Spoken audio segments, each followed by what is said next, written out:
주의 도움 받고자 우리 함께 찬송가 214장 함께 진행하도록 하겠습니다. 나 주의 도움 받고자 주 예수님께 빕니다. 그 구원 허락하시사 날 받아주소서.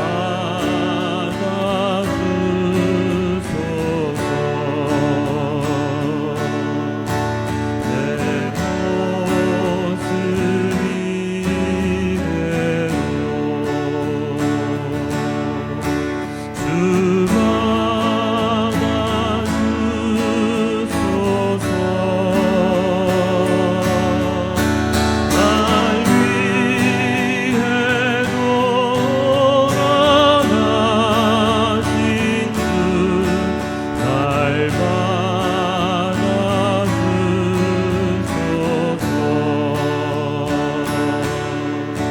큰 죄에 빠져 영주는 날 위해 피 흘렸으니 주 영상 대로 믿으사 날 받아주소서.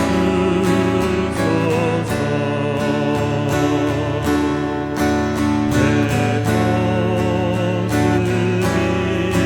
이대로 주 받아주소서.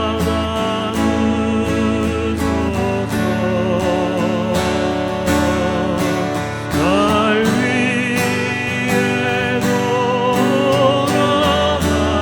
돌아가신 주 날 받아주소서.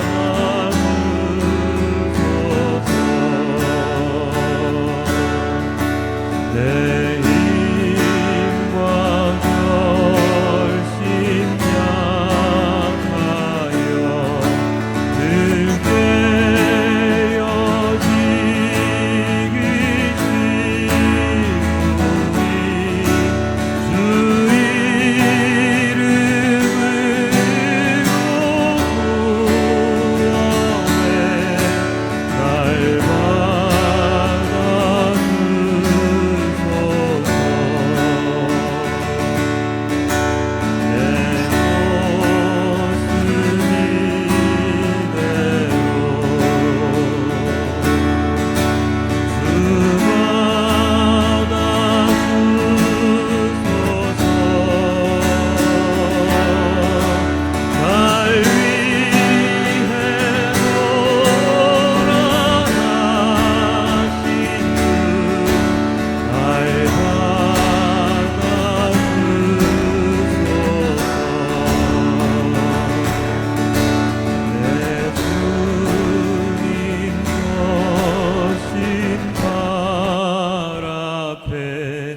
나 꿇어 엎드렸으니 그 크신 역사 이루게 날 받아주소서.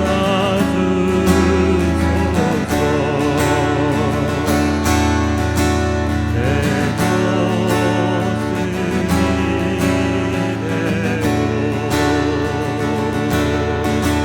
주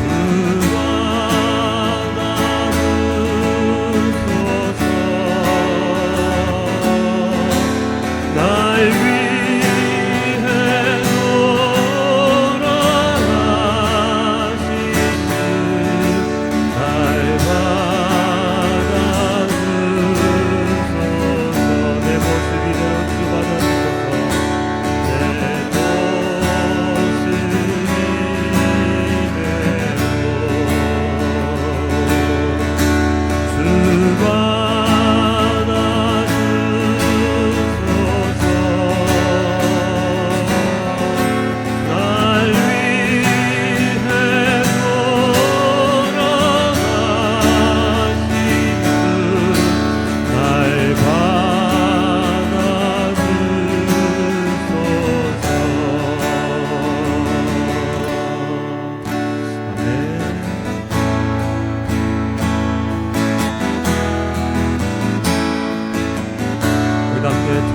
본받아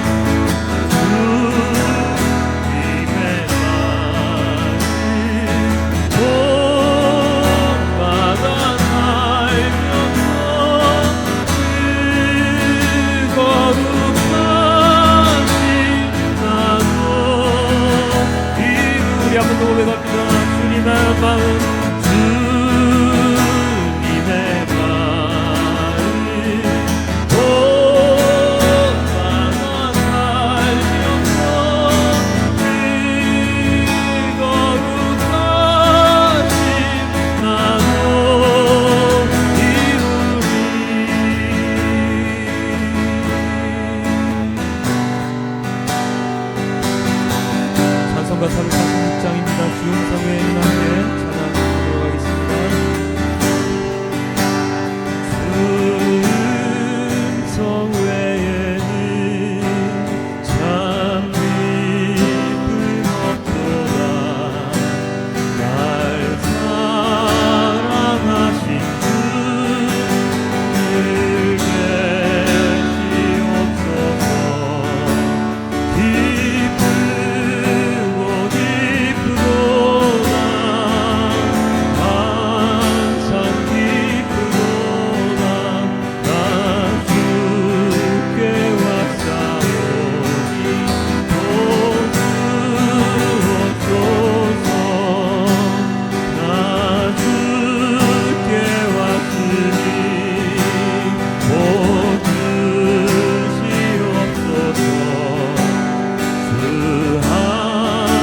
늘 계시옵소서.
함께 주님께 기도합니다. 지난 주간께서 모든 죄들 주님께 회개합니다.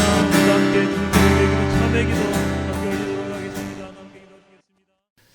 다 함께 읽어볼까요? 시작. 평화의 하나님께서 친히 여러분을 완전히 거룩하게 해주시고 우리 주 예수 그리스도께서 오실 때에 여러분의 영과 혼과 몸을 흠이 없이 완전하게 지켜주시기를 빕니다. 오늘은 대림절 세 번째 주일입니다. 다음 주는 대림절 네 번째 주일이고 그 주에는 뭐가 있죠? 성탄절이 있습니다. 대림절 주간 동안 우리는 계속해서 예수님의 이 땅에 오심에 대해서 메시지를 듣고 있는데요. 첫 번째 오심이 바로 성탄절입니다. 그리고 두 번째 오심이 바로 예수님의 재림, 부활 승천하신 뒤에 오시는 예수님이신데요. 우리 첫 번째 오심도 겪어보지 못했고요. 두 번째 오심은 아직까지 일어나지 않았기 때문에 겪어보지 못했습니다. 그렇지만 첫 번째 오심, 예수님의 첫 번째 오심은 우리가 태어나자마자 우리의 의사와는 전혀 관계없이 언제나 축하하며 즐기는 날입니다. 아닌가요? 12월 25일 즐기지 않습니까? 일명 빨간 날이죠. 예, 세상이 온통 예수님의 오심을 축하하는 날인데요. 사실 예전에 제가 어렸을 때까지만 해도 성탄절의 즈음에서 그 전에는 TV에 주로 예수님에 대한 이야기, 뭐 쉽게 뭐 이런 영화들, 아니면은 그거 있죠. 힘센 사람 누구죠? 갑자기 이름이 생각이 안 나. 삼손과 들릴라 뭐 이런 예수님과 관계된 그러한 드라마나 영화 같은 게 되게 많이 했었는데 요즘은 거의 그런 게 찾아보기 힘듭니다. 그렇죠. 다 그냥 노는데 정신이 없고 연인들끼리 데이트하느라 올해는 화이트 크리스마스가 될까 안 될까 그런데 이제 관심을 더 두고 있습니다. 뭐 예수님의 탄생 때문에 쉬는 날이 되어버렸는데 주객이 전도가 되어서 우리가 노는 날이 12월 25일이 되어버렸습니다. 뭐 하여간 중요한 것은 그게 아니고요. 어쨌든 12월 25일 예수님의 탄생을 우리는 직접적으로 보지는 못했지만 우리는 그날을 정확하게 예수님의 태어나신 그날을 정확하게 기억하고 있습니다. 물론 12월 25일이 예수님이 탄생일인지 아닌지는 아직까지 뭐 정확하지는 않지만 그 즈음에 태어나셨다고 학자들은 이야기를 하고 있습니다. 그 예수님의 탄생이 기록된 것이 어디에 기록이 되어 있죠? 예, 바로 성경책에 기록이 되어 있습니다. 교회 다니든 안 다니든 이 예수님의 탄생 이 내용에 대해서는 모든 사람들이 다 알고 있는 그리고 믿고 있는 일이지요. 그렇다면 예수님께서 다시 오신다는 것에 대한 것도 우리는 믿어야 합니다. 왜죠? 성경에 적혀있던 예수님의 탄생 기사를 우리가 믿고 있습니다. 그렇다면 성경에 똑같이 적혀있는 예수님께서 다시 오신다라고 하는 이 내용을 우리는 믿어야 하는 것이지요. 2000년 넘게 믿어왔고 2000년 넘게 전해져 내려오는 이야기입니다. 그렇지만 예수님의 탄생은 비그리스도인들도 믿는 일이 될지언정 예수님께서 다시 오심은 비그리스도인들은 믿는 사람이 없습니다. 거의 안 믿지요. 믿기 힘든 일입니다.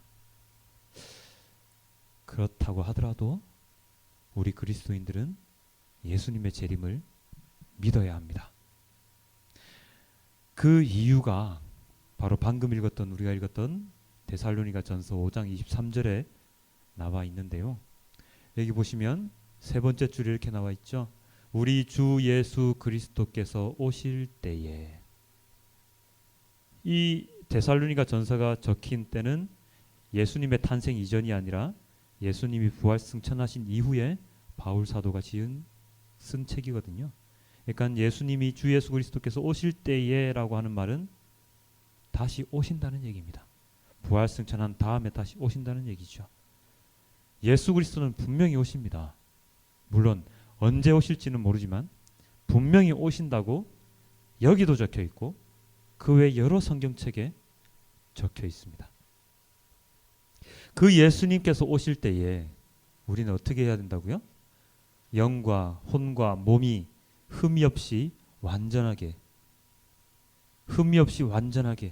거룩하게 그렇게 존재해야 하는 것을 하나님께서는 원하고 계십니다.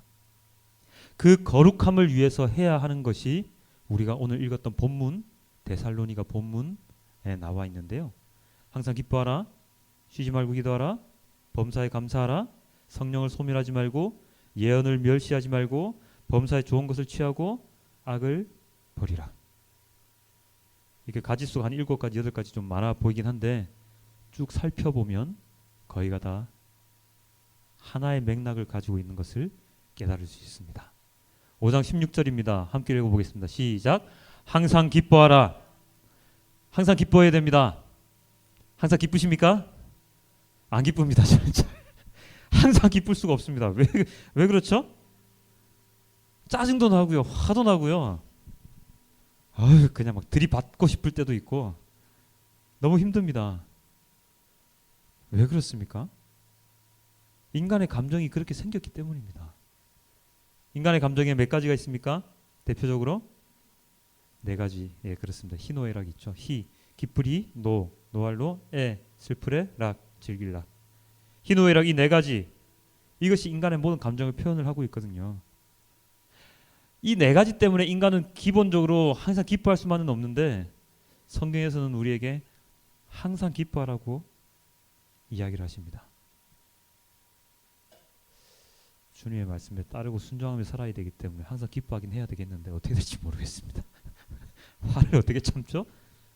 예전에 어떤 스님은 화를 다스리는 방법이었고 화 이런 책도 막 내고 하셨잖아요. 인도의 어디 스님인가? 그 책도 읽어봤는데 뭐 별다른 건 없더라고요. 어떻게 할 수 있습니까? 자, 한번 생각을 해봅시다. 여러분들이 기쁠 때가 언제였습니까? 기쁠 때가 없었습니까? 아이가 태어났을 때, 저희 딸 태어났을 때 진짜 기뻤거든요. 그 조그만 아이가 그 엄마 배를 짚고 이렇게 머리가 나올 때. 두 번째, 월급이 올랐을 때 기쁘지 않습니까? 담은 10만 원이라도 오르면 왠지 모르게 기쁩니다. 또 한 가지 더, 사놓은 땅 값이 올랐을 때 굉장히 기쁘지 않습니까? 전 사놓은 땅이 없어서 잘 모르겠는데 굉장히 기쁠 것 같습니다. 집값이 조금만 올라도 기쁘잖아요. 예. 아니면 괴롭히던 사람이 나의 곁을 떠났을 때, 아이고 알더니가 빠진 것처럼 기쁩니다. 어이구 속이 후련합니다. 예. 이런 여러 가지 기쁨의 소식이 있을 수 있는데요. 그런데도 아마도 가장 기쁜 순간은 이런 순간이 아닐까요? 이런 경험을 해보셨는지 모르겠지만 죽었다고 생각했던 나의 사랑하는 사람이 다시 돌아왔을 때 기쁘지 않을까요? 혹시 돌아온 탕자의 얘기 기억나십니까? 성경에 나와 있습니다. 어떤 이야기입니까? 둘째 아들이 있었죠. 부자의 아들이 둘이가 있었는데 큰아들 둘째 아들이 있었는데 그 둘째 아들이 아버지가 살아계심에도 불구하고 자기 유산을 받아 챙겨서 머나먼 곳으로 가서 흥청망청 쓰다가 거지가 됩니다. 둘째 아들 돌아왔습니다. 보통의 부모님 같았으면 어떻게 했을까요? 빗자루 들고 쫓아가서 막 때리고 왜 왔어 이놈아 돈 다 갖췄어 이렇게 할 건데 그 아버지는 어떻게 했다고요? 극진히 대접을 했습니다. 좋은 옷 입혀주고 좋은 신발 신겨주고 손에 가락지 끼워주고 야 소 잡아라 장치 벌여주고 했습니다. 우리로서는 나의 마음으로서 이해가 되지 않지만 진짜로 내가 죽었다고 생각했던 우리 자식이 돌아왔을 때는 겉으로는 빗자루 들고 쫓아갈지언정 너 정말 잘했다 살아 돌아와서 너무 기쁘구나라는 마음이 마음속에 있을 겁니다. 그죠? 이 아버지처럼 막 잔치를 벌여줄 만큼은 아니겠지만 아마 그보다 더 기쁠지도 모릅니다. 그러한 기쁨이겠지요. 너무나도 기쁘기 때문에 이 아버지는 그러한 행동을 할 수 있었을 것입니다. 그리고 내가 죽을 위기에 처해 있다가 그 죽음의 고비에서 넘겼을 때 그런 경험 없으셨나요? 저는 있었거든요. 굉장히 쑥스러운 얘기인데요. 제가 아주 어렸을 때입니다. 부산 살 때니까 범어사라는 곳을 놀러 갔습니다. 이게 뭐 절에 교회 다니면서 절에 이게 아니고요. 범어사는 부산에서는 그 관광지거든요. 그래서 관광지에 놀러 갔는데 거기 보면 바위가 굉장히 많아요. 밑에 그 하천이 막 흐르고 그 뭐라 그러죠? 하여간 물이 막 흐르고 하는 굉장히 좋은 곳인데 어렸을 때 그 초등학교 한 3, 4학년쯤 됐나요? 그 바위를 막 뛰어다니면서 놀았습니다. 막 놀다가 큰 바위로 훌쩍 뛰었는데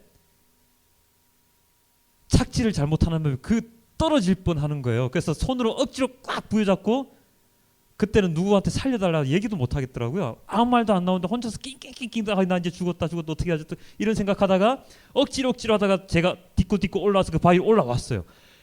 그때 얼마나 기쁘던지요.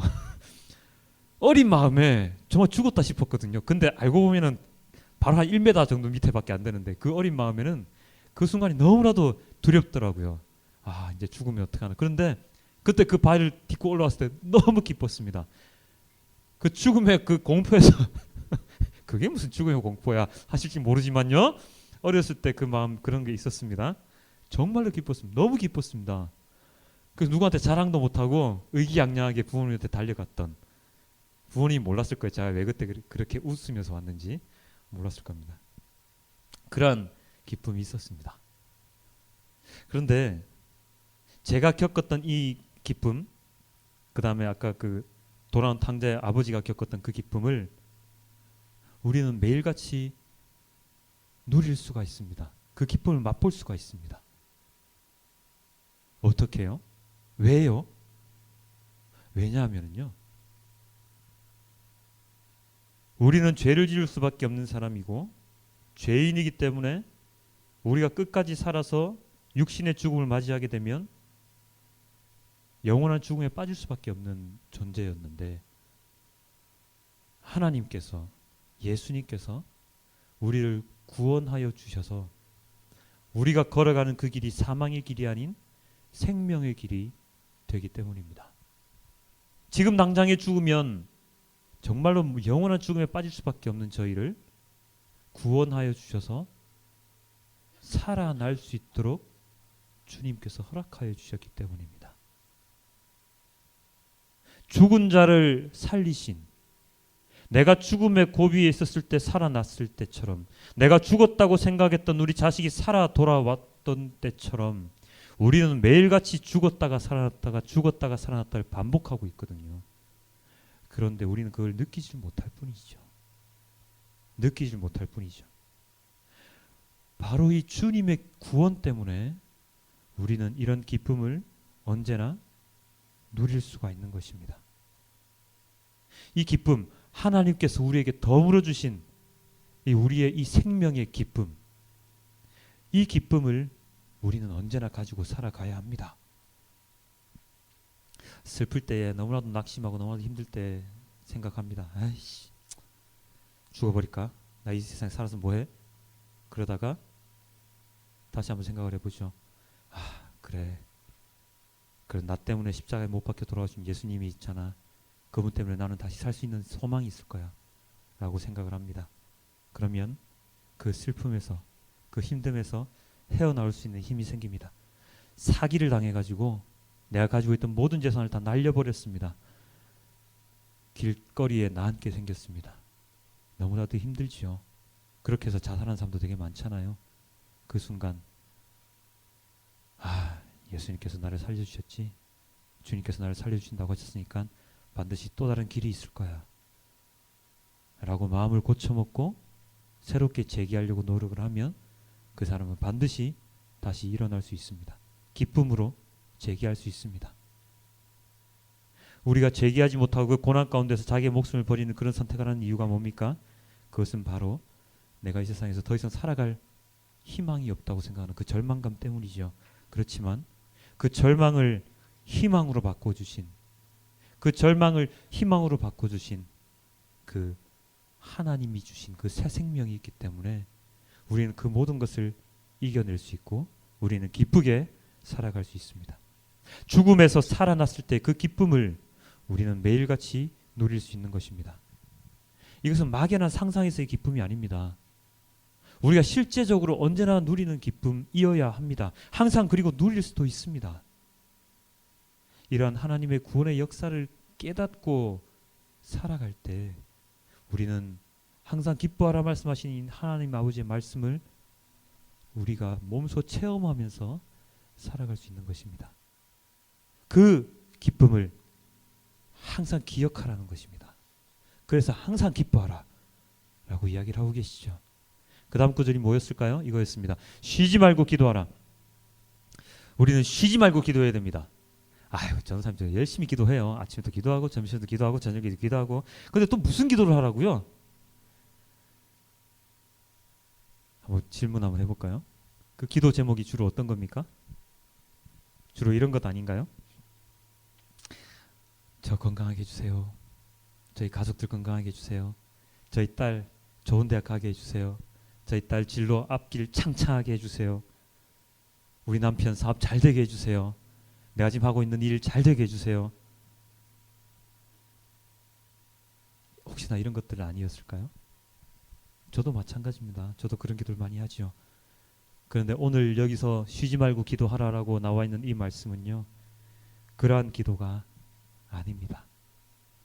여기 이 말씀에 나와 있는 이 기도는 하나님을 향한 기도입니다. 하나님의 뜻이 이루어지길 바라는 기도입니다.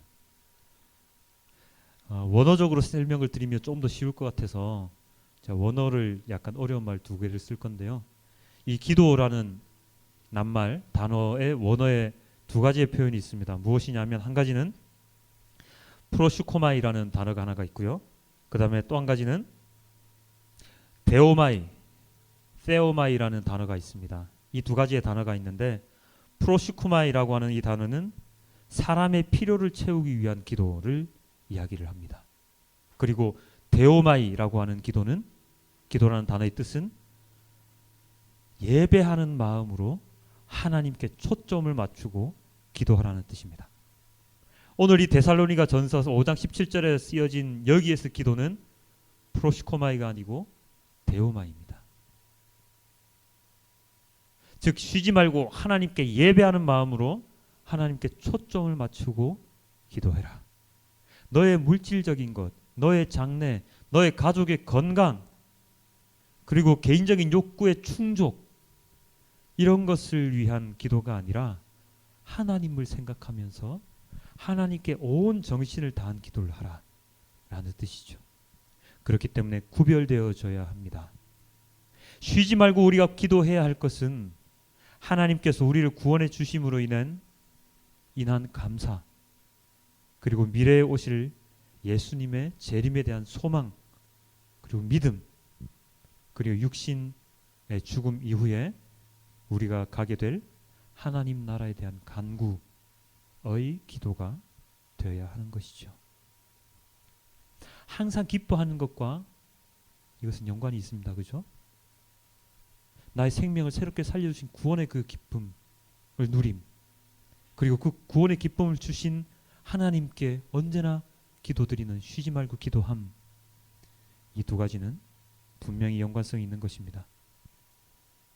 하나님의 구원을 기뻐하며 기도하는 것, 그것이 우리가 진정으로 쉬지 말고 해야 되는 기도인 것입니다. 세 번째는 이렇게 나와 있습니다. 우리 함께 읽어보겠습니다. 시작. 범사에 감사하라. 우리는 범사에 감사해야 합니다. 세번역 성경에는 모든 일에 감사하라, 그리고 메시지 성경에는 무슨 일에든지 감사하라 라고 번역이 되어 있습니다. 모든 일에 감사하려면 우리는 어떠한 마음가짐을 가져야 할까요? 제가 앞에서 말씀드린 기뻐함과 그리고 쉬지 말고 기도함이 동반되어야 가능할 것 같지 않습니까? 문맥상으로 쭉 따져보면은요. 예, 맞습니다. 우리는 이 전체 문맥의 흐름을 보고 판단을 해야 되는 것인데요. 그냥 감사하는 것이 아닙니다. 이 감사는 하나님의 구원과 나의 살아있음, 그리고 나를 구원하신 하나님에 대한 깊은 이해관계, 그리고 신뢰가 있어야 가능한 것입니다. 우리는 생활하면서요, 불평, 불만을 되게 많이 하죠. 특히나 그리스도인이 더 심한 경우가 많이 있는데요. 이런 식입니다. 아씨, 교회 나오면서도 되는 게 하나도 없어. 교회 나가면 복춘다고 일 잘 될 것 같아서 교회 나왔더니 왜 되는 게 하나도 없는 거야. 예전보다 돈벌이 더 안 되잖아. 일 잘 풀리게 해달라고 기도 열심히 하는데 뭐 잘 풀린 거 하나도 없이 오늘도 계약 한 건도 못하고 뭐 하는 짓이야 이게 지금. 왜 내가 교회를 나가고 있지? 왜 더 꼬이는 거야 이 삶이. 먹고 사는 것도 힘들어 죽겠는데 교회 나오면 맨날 봉사해라, 밥해라, 뭐해라, 청소해라, 전도 나가라. 아유 힘들어 죽겠네 정말. 근데 이 모습 혹시 성경에서 어디선가 본 적이 있지 않습니까? 성경에 이런 곳이 있죠. 출애굽기에 있죠. 400년 동안 이집트의 속박 속에서 노예처럼 살아가던 이스라엘 민족, 이스라엘 백성들을 하나님께서 구원해 주셨습니다. 구출해 주셨습니다. 그런데 그 구출당한 이스라엘 백성들은 언제부터 불평 불만을 쏟아내기 시작했습니까? 이집트를 출하자마자 앞에 홍해를 딱 맞닥뜨리자 그때부터 불평 불만을 하기 시작했습니다. 이 바다가 가로막고 있는데 우리가 차라리 이집트에 있었으면 이런데 안 죽을 거 아니야. 왜 우리를 끌고 나와가지고 죽음의 길로 인도를 하는 거야.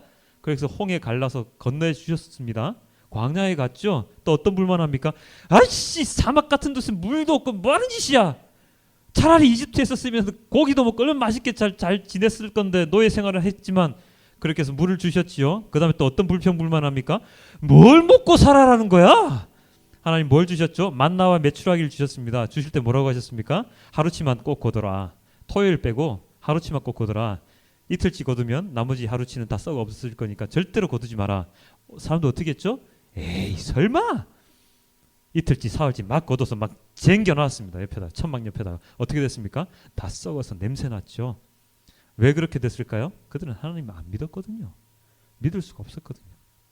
이러한 불평 불만이 쌓인 이스라엘 백성들, 이들은 하나님을 진짜로 진정으로 온몸을 다해서 신뢰하지 못했습니다. 어떤 상황까지 일으켰습니까? 모세가 40일 동안 시내산 올라가서 십계명 받아 내려올 그 기간 동안 금송아지 만들어 가지고 그 금송아지가 우리의 하나님이다, 여호와 하나님이다 이러면서 숭배하고 있었습니다. 이들은 하나님을 자기 자신들을 구원해 주실 진정한 전지전능하실 만왕의 왕이신 하나님으로 생각하지 아니하고 그저 그 시대에 아주 많던 여러 가지 신들 중에 한 사람, 신들 중에 하나의 신으로 생각을 했었지요. 그래서 금송아지를 만들어서 그 우상을 섬기는 것 아닙니까? 바로 그것입니다. 그들은 진정으로 이해하지 못했고 자신의 머릿속으로만 하나님을 이해했습니다. 지식으로만 이해했습니다. 마찬가지입니다. 오늘날의 우리들도 하나님의 말씀을 전적으로 신뢰하지 못하고 하나님의 말씀을 제대로 이해하지 못하기 때문에 교회 나오면서 불평불만이 생기는 겁니다. 교회 나오면 복 준다 그래서 나왔더니 복을 여러분 복 많이 받으셨나요? 여러분 은혜 많이 받으셨습니까? 어떤 은혜 받으셨습니까? 욥처럼 재산이 2배로 불어나는 그런 은혜 받으셨습니까? 저도 받은 적이 없고요. 여러분도 받으신 적이 없을 겁니다. 모르죠. 뭐 계약이 좀 더 잘 된 분도 있긴 하겠지만 교회 나오자마자 그런 복이 생기던가요? 아니거든요. 하나님께서는 우리의 그런 물질적인 복을 약속은 하셨지만 그것이 전부라고 얘기 안 하셨습니다. 교회 나옴으로 인해서 너네는 모든 복을 다 받을 거야. 교회 나오기만 하면 넌 척척척척 모든 일이 다 잘 될 거야 라고 얘기하신 적 한 번도 없습니다. 전혀 없습니다. 우리가 이해를 잘못한 것이죠. 우리가 주님의 말씀을 잘못 이해하고 있는 것이죠. 그리고 잘못 설교하고 있는 것이죠. 주님은 절대로 그렇게 얘기 안 하셨습니다. 만약에 우리가 하나님을 제대로 이해하고 하나님의 말씀을 제대로 이해했다면 내가 교회에 나오는 이 순간, 교회에 나오게 된 이 행위 자체가 우리는 감사해야 하는 일입니다. 그리고 내 입에서 이상한 가사의 노래가 나오는 것이 아니고 주님을 찬양하는 그 찬양이 흘러나오는 것도 감사해야 하는 일입니다. 내가 지금 이 시간 살아있는 것 자체도 주님께 감사해야 되는 일이고 내가 죽어서 하나님 나라에 올라갈 수 있는 그 약속, 주님의 약속을 내가 받은 것도 감사해야 될 일이죠. 그런데 인간이기 때문에 감사하지 못합니다. 매일같이 감사하지 못합니다. 모든 일에 감사하지 못합니다. 그렇기 때문에 이 말씀이 굉장히 소중합니다. 범사에 감사하라. 모든 일에 감사하라. 무슨 일에든지 감사하라. 우리가 감사하는 마음을 제대로 잘 가지지 못하기 때문에 주님께서는 우리에게 모든 일에 감사하려고 노력이라도 좀 해라 라고 이야기를 하시는 것이죠. 항상 기뻐하고 쉬지 말고 기도하고 모든 일에 감사하는 것. 이 세 가지가 성경에 쓰여 있어서 쉬워 보이지만 결코 쉽지가 않습니다. 절대로 쉽지가 않습니다. 하지만 이 세 가지의 이 일을 하는 것이 그리스도 예수 안에서 우리에게 바라시는 하나님의 뜻임을 잊지 말아야 할 것입니다. 더불어서 이 뒤에 나오는 구절들 중에 성령을 소멸하지 말라, 예언을 멸시하지 말라, 그리고 분별 있는 것만 취하고 좋은 것은 취하고 악한 것은 멀리 버리라 라는 말씀이 있었습니다. 성령을 소멸하지 말라 라는 말 뜻은 무엇일까요? 성령은 나의 마음에 내주하시는 하나님의 영이십니다. 예수님께서 부활 승천하셔서 우리에게 누가 온다고 말씀하셨습니까? 보혜사 성령을 너희에게 보내노니 그가 너희의 모든 것을 깨닫게 하고 알게 할 것이다 라고 얘기를 하셨죠. 바로 그 성령님께서 우리의 마음속에 언제나 내주하셔서 우리의 모든 것들을 이끌어 주셔야 하는데 그 성령이 소멸되면 우리의 마음속에는 무엇이 가득 찰까요? 세상의 것들로 가득 찹니다. 악한 것들로 가득 찹니다. 음란한 것들로 가득 찹니다. 욕심으로 가득 찹니다. 왜 그럴까요? 성령 하나님 안 계셔도 좋은 것으로 찰 수 있잖아요. 아닙니다. 성령 하나님 거룩하고 선하신 것이 빠져버리면 그곳을 채우는 것은 성령 하나님을 대적했던 다른 것들이 차게 되죠. 비워 있을 수가 없습니다. 컵이 하나가 있습니다. 빈 컵인데요. 그 컵엔 뭐가 담겨 있죠? 공기가 담겨 있죠. 그 공기를 뺄 수 있는 방법이 뭘까요? 불면은 빠지나요? 안 빠지죠. 가장 쉬운 방법, 거기다 뭘 채우면 됩니다. 물을 채우든지 음료수를 채우든지 채우면 그 컵에는 공기가 다 빠져나갑니다. 그죠? 마찬가지죠. 우리 마음속에 성령으로 가득 차 있으면 우리 마음속에는 그 어느 것도 들어올 수가 없는데 성령 하나님이 나가시고 우리 마음이 비워져 있으면 우리의 속으로 무엇인가가 또 채워지게 되어 있습니다.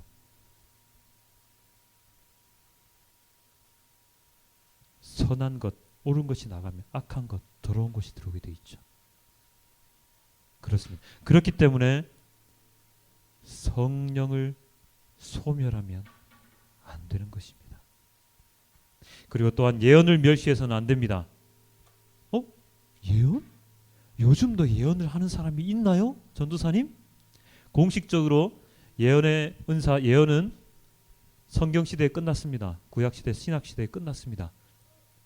그렇다면 예언을 멸시하지 말라는 건 뭐예요? 예언, 하나님의 말씀을 멸시하지 말라는 뜻입니다. 여기서요, 예언이라고 하는 것은요, 미래를 점치고 이런 그 미래를 바라보는, 미래를 볼 수 있는 예언이 아니고요, 하나님의 말씀을 대신 전하는 것을 예언이라고 하거든요. 그래서 예언자, 선지자라고 하면 미래를 점치는 사람들이 아니라 하나님께서 하신 말씀을 그대로 받아서 사람들에게 전해주는 사람을 예언자라고 합니다. 그러한 예언. 지금은 예언자가 없습니다. 예언의 은사를 가진 사람이 있다고 얘기는 하지만 그게 올바른 예언인지 그렇지 않은지 우리는 판단할 수 없기 때문에 일단은 그들은 우리가 무시를 하고 우리에게 예언은 끝났고 우리에게 있는 예언은 주님의 말씀이 성경밖에 없지요. 그리고 주님의 말씀을 전하는 설교자들, 목회자들의 그 말씀들을 예언의 말씀이라고 얘기를 할 수 있을 것입니다.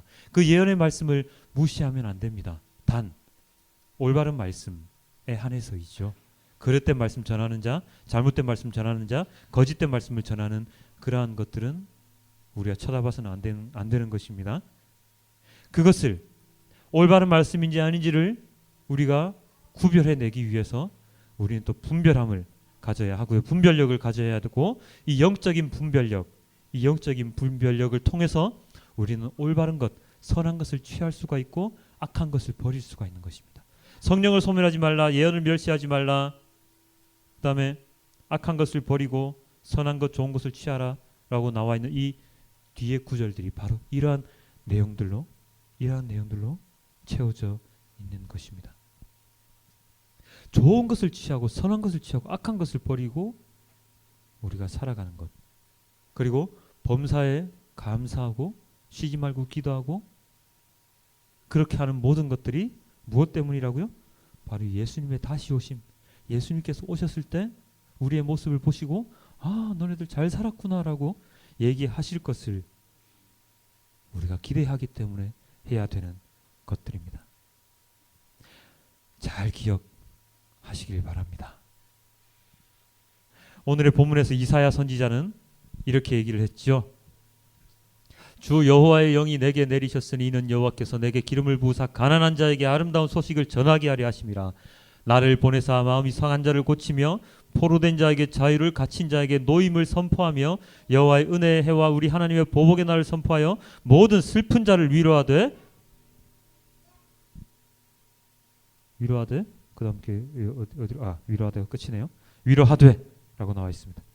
가난한 사람들에게 기쁜 소식을 전하고 상한 마음을 싸매어주고 포로에게 자유를 선포하고 갇힌 사람에게 석방을 선언하고 주님의 은혜의 해와 우리 하나님의 보복의 날을 선언하고 모든 슬퍼하는 사람들을 위로하게 하실 그 메시아가 오실 것이다 라고 이사야 선지자는 이야기하고 있습니다.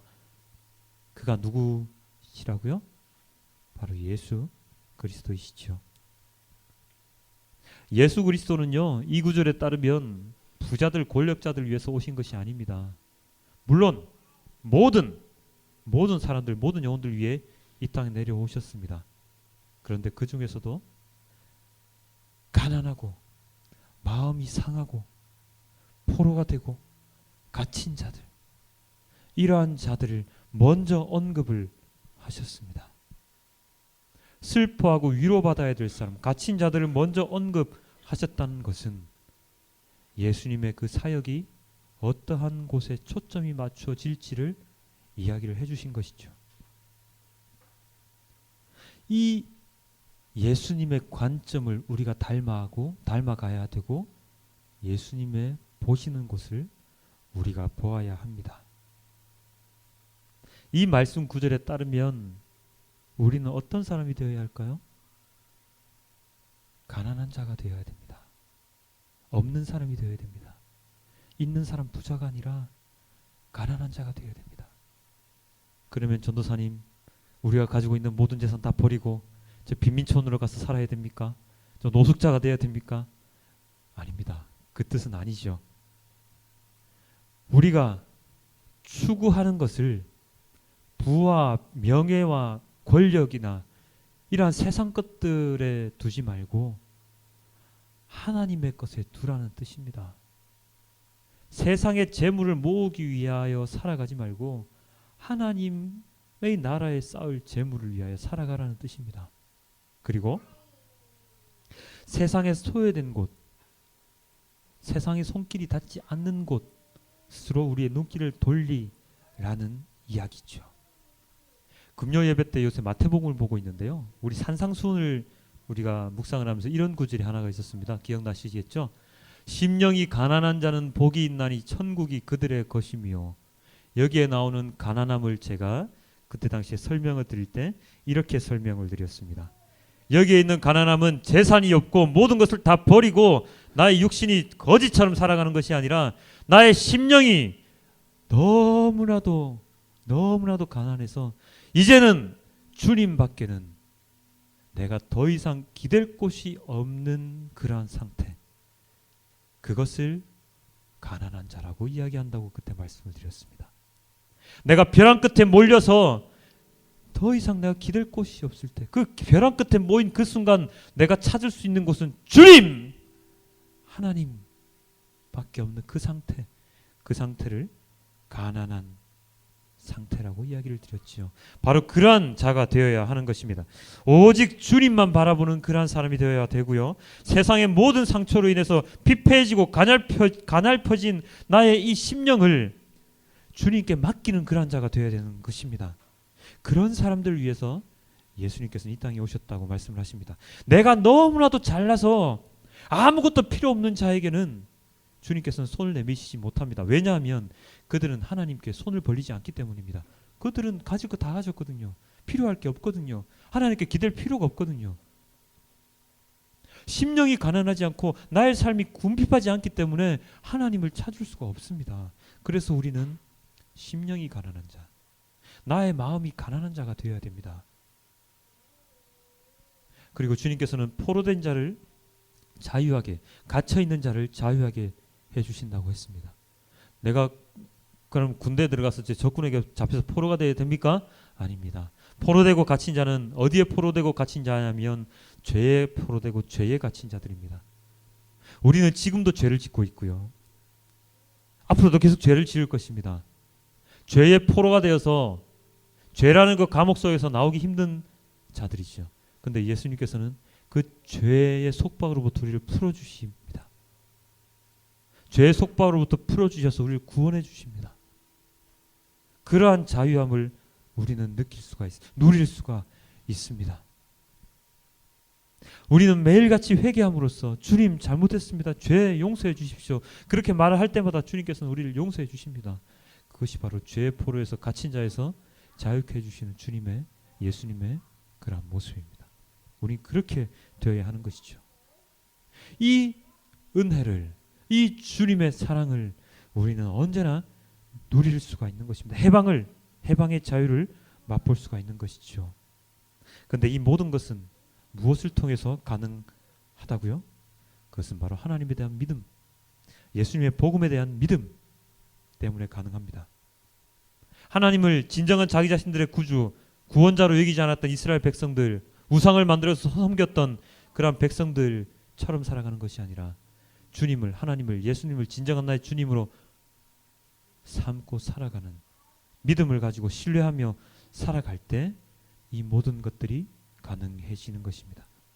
예수님을 나의 구주로 인정하지 아니하고 그저 교회 다니는 것만으로 만족한다면, 입으로는 고백을 하면서 나의 행동은 전혀 바뀌지 않는다면, 변함이 없다면 그는 진정한 그리스도인이 아닐 것입니다. 어찌 너는 교회를 나가기 전에 나간 후나 똑같냐 하는 소리를 듣는다면 자신을 한번 돌아보십시오. 나는 뭐가 변했지? 뭐가 변했지? 그냥 주일이면 가서 앉아 있어야 하는 의무감으로 이 자리에 앉아 있는 건 아닐까? 라고 한번 생각을 한번 해봅시다. 만약에 말입니다. 만약에 수영장에 아무 생각 없이 갔습니다.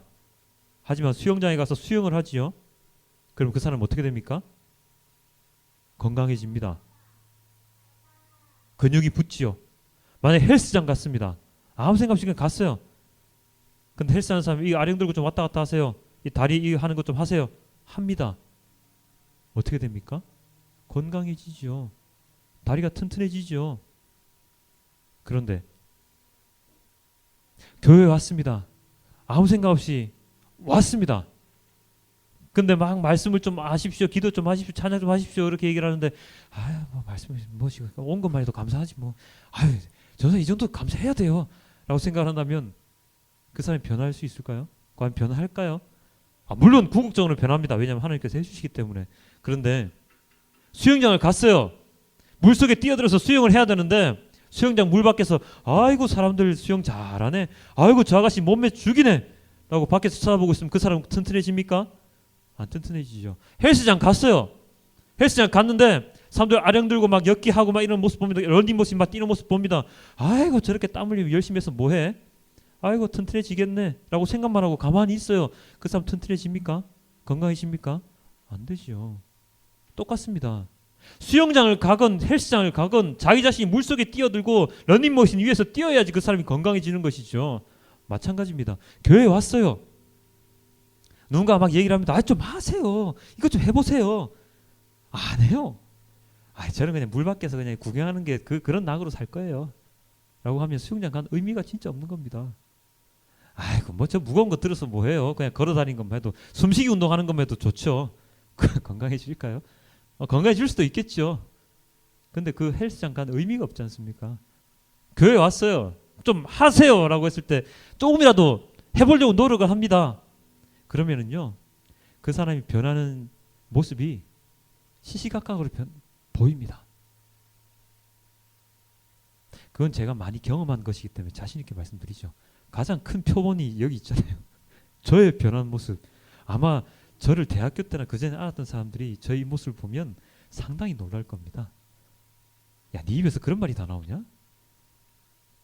제가 표본이거든요. 그리고 우리 드럼 치는 우리 형제님 표본입니다. 얼마나 많이 변했는데요. 많이 변했습니다. 노력을 했습니다. 하나님의 은혜도 있었고 모든 것이 있었지만 자기 자신 노력을 많이 했습니다. 수련회 안 가려고 하는 그 억지로 데리고 갔습니다. 전사님 거기 가면 좀 놀 수도 없잖아요. 놀 수 없는 건 많은데 내가 최대한 편의를 봐줄게. 가자. 그렇게 해서 얘가 몇 명을 데리고 온지 아세요? 10명을 데리고 왔습니다. 다 문제 아들이었습니다. 사람들 말렸습니다. 전에 말씀드렸죠. 사람들 말렸습니다. 그 문제아들 데리고 와서 전도사님 힘들어서 어떻게 하려고 그래요? 뭐 어떻게 되겠죠. 데리고 갔습니다. 물론 문제가 있었습니다. 거기 가서도 담배 피고 막 이렇게 술 좀 사달라 그러고 많은 문제들이 있었습니다.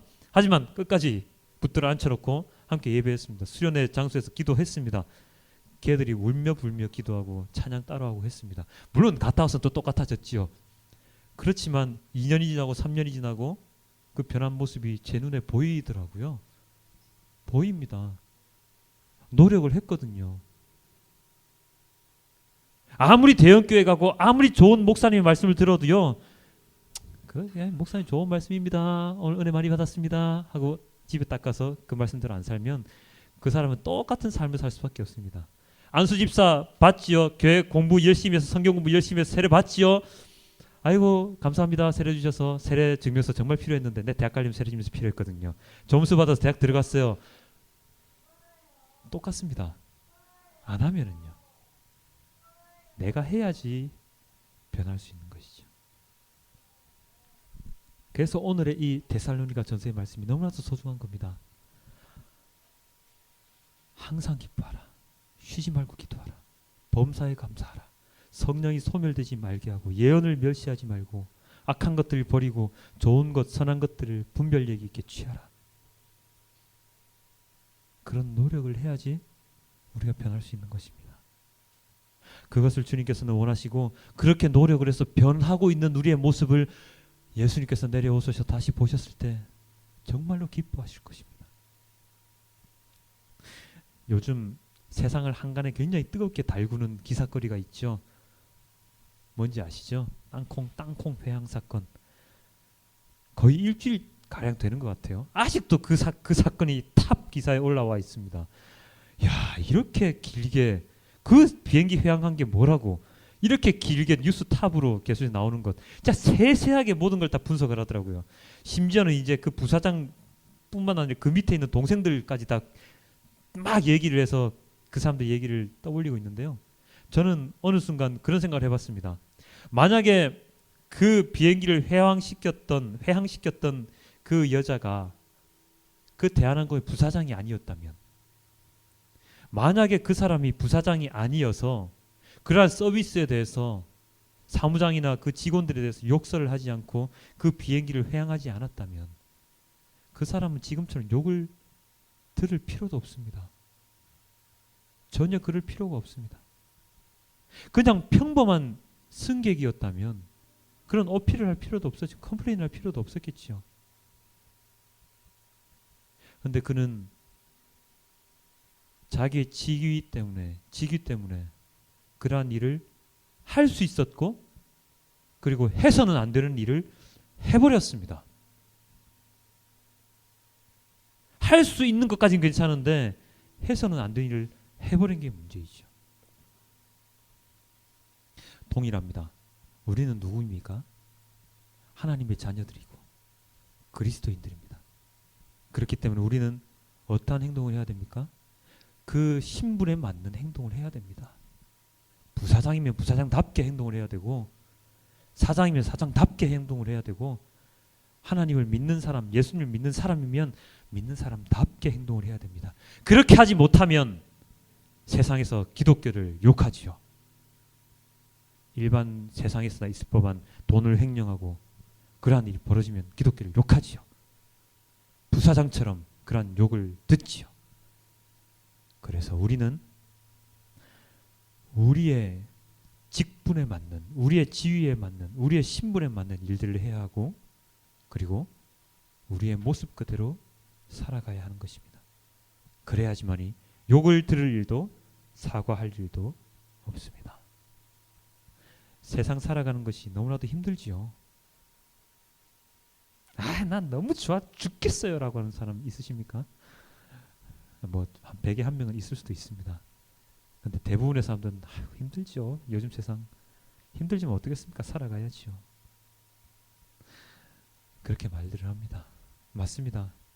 우리는 세상이 너무나도 힘들지만 예수님을 믿고 살아가기 때문에 희망을 가지고 살아갈 수가 있습니다. 나중에는 돈 많이 벌어서 행복하게 살 거야 라는 희망 말고요, 나는 꼭 예수님께서 구원해 주실 거야 라는 희망 말입니다. 나는 꼭 하나님 나라에 들어가서 정말 아픔도 없고 슬픔도 없고 고난도 없고 힘듦도 없는 그러한 곳에서 주님과 함께 살 수 있을 것이야 라고 하는 희망 말입니다. 그럴 때 죽음도 두렵지 않을 것이고요. 지금 이 땅에서 살아가는 이 삶도 약간은 힘들겠지만 그 힘듦에서 벗어날 수 있습니다. 예수님의 탄생을 기다리는 절기, 예수님의 다시 오심을 기다리는 절기인 이 대림절 세 번째 주일에 하나님께서 우리에게 전하시는 메시지는 바로 이것이었습니다. 우리 마지막으로 우리 시편 두 구절만 볼 텐데요. 우리 함께 읽어볼까요? 시작. 눈물을 흘리며 씨를 뿌리는 사람은 기쁨으로 거둔다. 울며 씨를 뿌리러 나가는 사람은 기쁨으로 단을 가지고 돌아온다.